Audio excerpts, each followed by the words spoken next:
Hello, guys, and welcome back to my channel Gate Life and More. So, today we have another special guest on my podcast who is also my batchmate at IIT Madras MTech ICS. So, here is Priyansh Joshi. He has secured an All India rank of 25 in Gate EE 2024 and he decided to join MTech at IIT Madras Integrated Circuits. And he has not only been a placement coordinator during this placement season, but also he has secured a pre placement offer in Texas Instruments. So, we will ask him questions about his gate preparation strategies and also about his internship and how he secured a PPO offer in Texas Instruments. And since he has been a placement coordinator, we will also get to know about the placement characteristics and stats in this placement season at IIT Madras. So let's move to the video. So Priyansh, you did your BTech in EEE from NIT Trichy. So what made you choose MTech in IIT Madras, or what was your motivation to pursue an MTech here? Yeah, during my BTech I had some interest in electronics, and what I've heard about IIT Madras is it has very good electronics professors. So I just want to try it out. Okay. So that's inspiring. Now, achieving AI at 25 in GATE EE 2024 is no small feat. So can you walk us through your preparation strategy? What were the key factors that contributed to this success?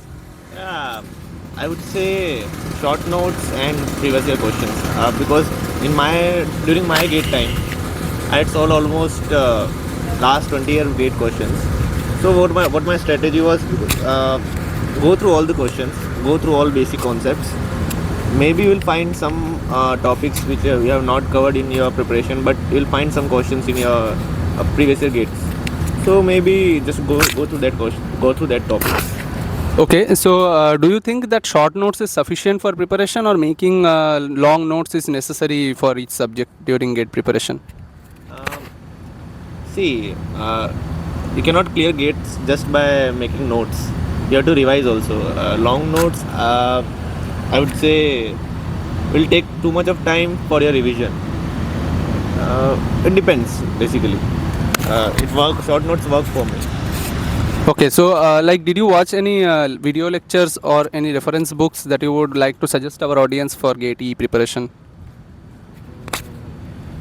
Yeah, I watched. I wouldn't say a specific YouTube channel. So what my strategy was, I had some notes from my BTechs. Whatever topic I feel that I'm not comfortable in that topic, I'll just search that on YouTube. Maybe I'll get some info about that topic, and so my strategy was simply go through the topic and attempt some questions. If you are able to make the questions, yeah, I think you have very well versed about that topic. Okay, so the courses at NIT Trichy helped you in cracking GATE EE? Some topics like control systems, signal systems, actually machines also, but I forgot much of the stuff. So yeah, I had to take help from YouTube. So with AI at 25, you had multiple options for pursuing MTech. So why did you choose IIT Madras specifically, and why integrated circuits? Actually, my first preference was IIT Bombay ICS.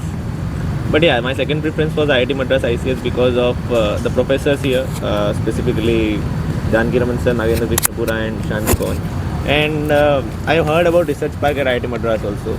So I know the research environment is quite good here. So yeah.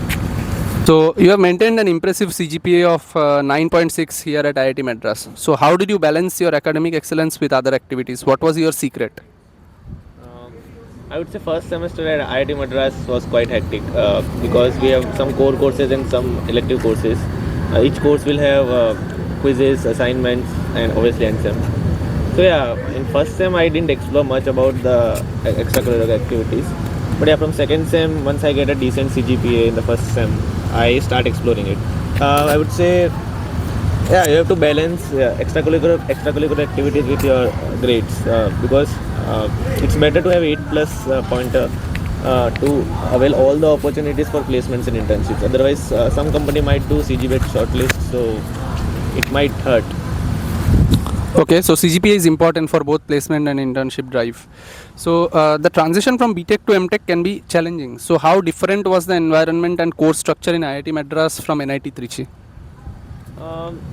I would say courses at IIT Madras are very well structured. For master courses, you will have lots of assignments. So one thing you have to take care of that. Maybe projects also. BTech courses are comparatively light, so you have to manage your time very well. Mostly every course will have projects and assignments. So yeah, it was challenging, but yeah, with time we will able to manage it. Okay, so based on your journey, what are your top tips for someone starting their MTech program at any IITs? Because अभी अभी gate ख़त्म हुआ है और बहुत लोग MTech join भी करेंगे, तो उनके लिए ये बहुत ज़रूरी है. And what should they focus on right from the beginning of their MTech journey? First of all, I think if you are going for an electronics profile, it's better if you know that which domain you should choose, whether a digital domain or analog domain, because it will help a lot in your during your preparation. You won't be having a dilemma on which side you have to go. Second one is just very well versed about your basics. It's the most important thing. Almost 60% or 70% of the tests and interviews are from basics. So yeah. Okay, so focusing on fundamentals you think is more important. Okay, so the next section of the video is regarding his internship preparation and his internship experience at Texas Instruments. So on to the next question. In your first year of MTech, you secured an internship at Texas Instruments in the digital domain. So how did you prepare for the recruitment process and what was the interview experience like? I would say everyone will have this access of placement material, and there's one good PDF called DGQS. It has lots of questions, topic-wise segregated questions. So it will help you to get your basics right. So in your first year of MTech, you secured an internship at Texas Instruments in the digital domain. So how did you prepare for the recruitment process and what was the interview experience like? Actually, Texas Instruments was not my first company. It was actually my third company. I applied for analog devices in IBM before that. So yeah, I started my preparation from October from DGQS PDF, and because it has all basics questions. Then just go through the previous year questions for each company in the OT. I found that mostly they are asking for the basics of digital, and I got some previous interview experiences of Texas Instruments. So yeah, I gone through that, and interview went actually quite on basics only. They asked about counters, combinational logics, FSM, clock domain crossing, and basics about FIFO. So yeah, it was good. Okay, so during the preparation phase, which are the specific topics do you think anyone should focus on for digital domain? Like not only for Texas Instruments but also in general. First is FSM, because I think every company will ask questions not directly on FSM, but yeah, somewhere or the other FSM is related, and maybe clock domain crossing also. How to make how to make 16:mux mux using 2:1, kind of that mux technology, and yeah, basics of Verilog. Okay. So what kind of work did you do during your internship at Texas, and can you share some highlights about your experience there? Yeah, actually I forgot. You have to be very well versed about computer architecture also, because my work at TI was basically processor benchmarking, and we have to compare that processor with the existing processors of TI. So yeah. Okay. So eventually you converted that into a pre-placement offer. So what would be your advice for students who are aiming for a PPO after they have secured an internship?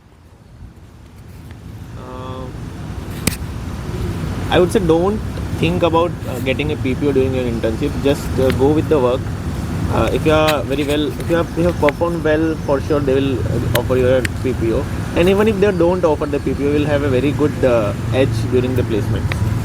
Okay, so your internship experience was also beneficial as a learning experience apart from getting a PPO.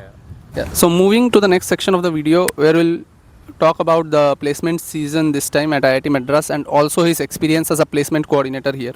So you took on a significant responsibility as placement coordinator for our integrated circuits batch during 25-26 placement season.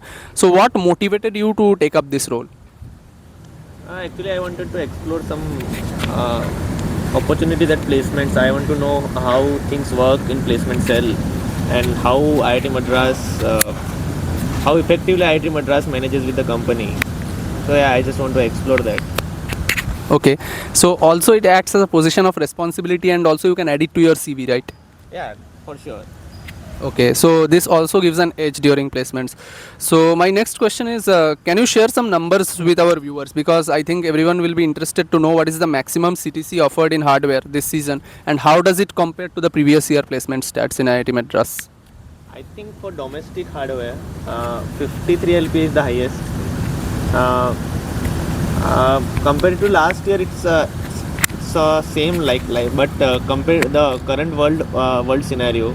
I think IIT Madras has the best placement season as compared to other IITs. Okay, so compared to other IITs and IISc, you think the number of companies that visited IIT Madras is quite large? Yeah, we have around 20 companies for hardware this time. Okay, so 20 is a lot that I would like to tell you guys, because the batch strength in ICS is only 26 and overall also in electrical, according to the batch strength, 20 companies is huge. So the next question is, what about the median CTC? I think many students would be interested to know how the overall package distribution looks like in VLSI domain. I'm not very sure about median CTC, but yeah, companies vary because most of the companies offer CTC more than 30. But yeah, there are many companies will offer in 20 to 30 range also. So yeah, I'm not very sure about median CTC. But yeah, this time students have ample opportunities for the placements. Okay, so mostly like companies that are in VLSI domain offer CTCs above 30 LPA. So that's Yeah, a huge number. yeah. Okay. So the next question is, what were the major recruiters and semiconductor companies that came to IIT Madras this season, and any first time recruiters that particularly stood out? The major recruiters are mostly TI, Qualcomm, Nvidia, Cisco, and analog devices kind of thing. But we have this time around 4 or 5 new recruiters. One of them is Astera Labs, AMD, Silicon Labs, Skyworks. Okay. Yeah, these are the new recruiters that offered a good CTC and took good number of students. Okay. Moving on to the next question, any specific skills, courses or projects that you would recommend for someone interested in the digital domain similar to your path? Yeah, I would say some very good courses here. Digital IC design by Janki Raman sir. Computer architecture course. I think there is one good Verilog course offered by Indranil Sen Gupta from IIT Kharagpur. It's also a very good course because Verilog is the most essential skill you will have in your placements. I would say for projects, anything related to processor architecture, maybe asynchronous FIFO, and some hands-on experience on Verilog. Say this would suffice. Okay, so that was a nice insight. So looking ahead, what are your career goals? Do you see yourself pursuing further higher studies, or would you like to continue in the industry only? I have not thought of pursuing a PhD. Maybe for next 2 years I will go for the industry. After that I will decide. Okay. So how do you think semiconductor industry will be in India in the next 5 to 10 years, and what role do you hope to play in it? I think semiconductor industry is on a boom for at least for next 5 to 10 years because there is a huge investment from US to India related to fabs and all. So I think you have a good chance if you are very passionate about electronics. Okay. So thank you so much, Priyansh, for the insights about your incredible journey and your internship experience and placements at IITs.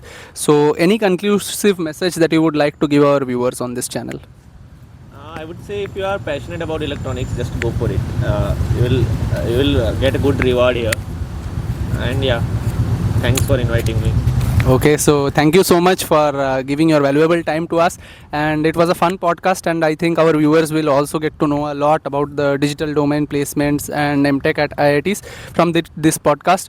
So see you guys in the next video, and this will be all for this one. And if you like my content, please like, subscribe and share to the channel, and it acts as a motivation for me to bring new videos to my channel. So stay tuned and see you guys in another video.